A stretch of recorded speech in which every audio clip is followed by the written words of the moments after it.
Hello.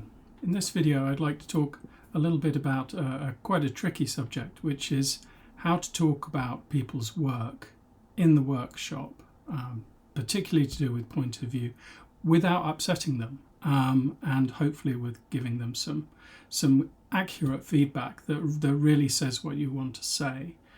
So if you can imagine that you're sitting in a creative writing workshop with a group of other people, and someone's put their work in to be workshopped, and their name is Kim.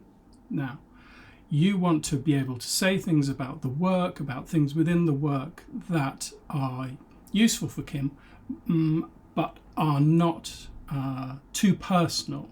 And there's ways of doing this, and that's what I'm going to talk about. So, it's obvious that if you say something that sounds critical, or something that just is intended to point out something in a story that could be done a bit better, and you say, I think that here you haven't done this very well, that's obviously very direct, and it's going to be taken absolutely personally, not just what the story does, but that person as a writer, Kim as a writer.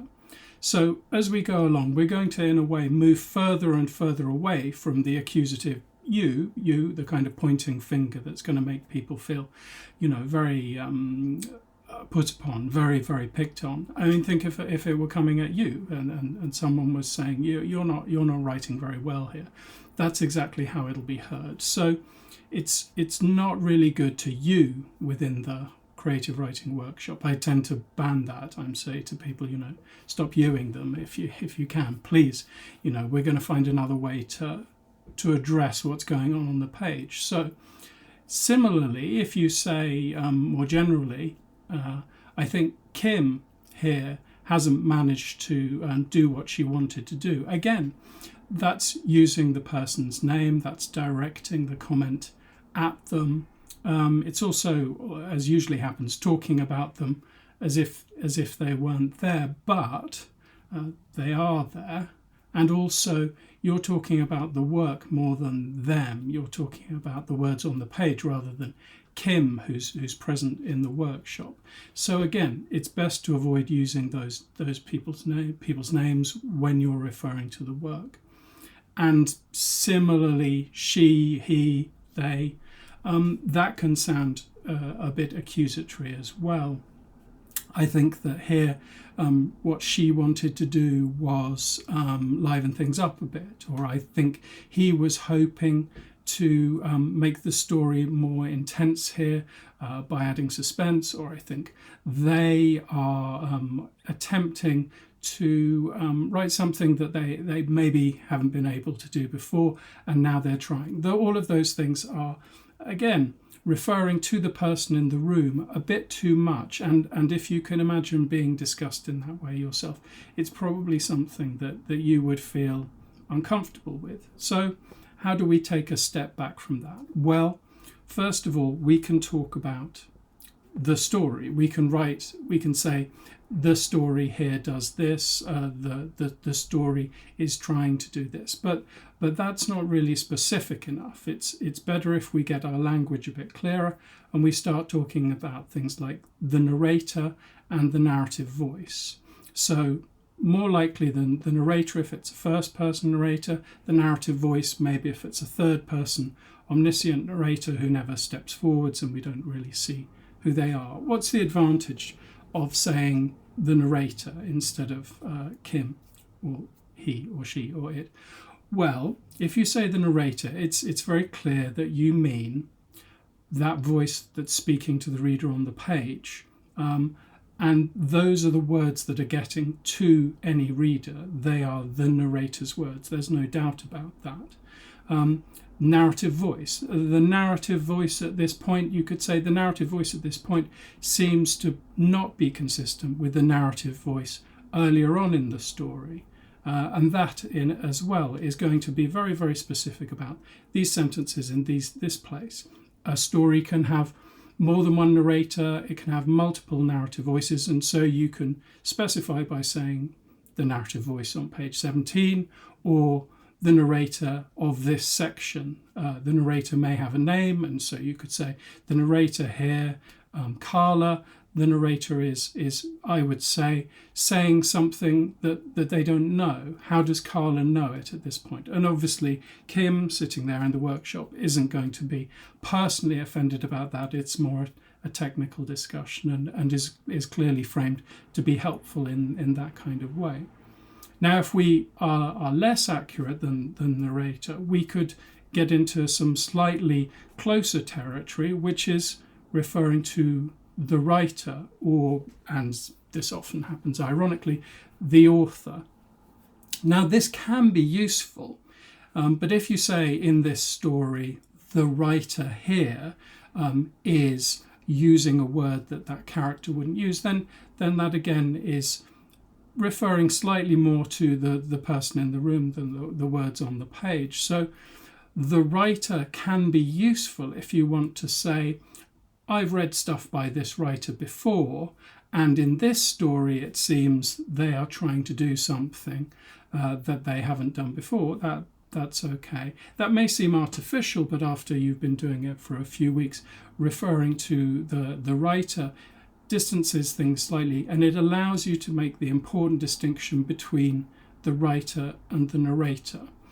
The writer may be using a narrative voice, maybe using a narrator which is very different to their own. This could be the case even in something like a memoir, where they are writing a more distanced version of their own life, almost as if they were framing themselves within history, a historical narrative, rather than a kind of first-person confessional or emotional version of their own life. So even in a creative nonfiction workshop, and even in a memoir workshop, it's sometimes good to talk about the narrator rather than Kim, rather than that person over there. On from that, there is also a distinction to be made between the writer, the author, the narrator, and the main character. And this is where it can get quite complicated, but if you are specific about what you're saying, you'll not only say things more clearly, but they'll be more useful for the person who is being workshopped. So the main character may or may not be the narrator of the piece. For example, the narrator can be a third-person narrator, and the main character can be a child of 10 who isn't going to write a big novel about themselves, but their adventures in the third person, he ran, she ran, they jumped, are being narrated by a voice that is third person and is not the main character, but is the main narrator. So you could say, I'm not really sure in this story whether the narrative voice, whether the main character is being done the best they can by that voice, whether the third person voice isn't being a bit patronizing to this main character. And you can also distinguish between levels of action. So it could be that you would say, let's say the main character is called Nancy. Nancy climbed the tree and swung extravagantly from the top branches. Within a writing workshop, it's not going to be taken personally if you say, I think at this point the main character is being described in a way that doesn't fit them at all, and that and this is where you're likely to go wrong, and that the narrative voice is using vocabulary that's much more adult or would be embarrassing to the character, and that would be a way of picking out the different levels of what's going on. The main character could be the first person narrator, and in that case the I voice that's speaking to the reader is harder to pick apart when you're saying, I think that the narrative voice here, the word choices on the page, don't suit what I know of this main character as a narrator from elsewhere in this story.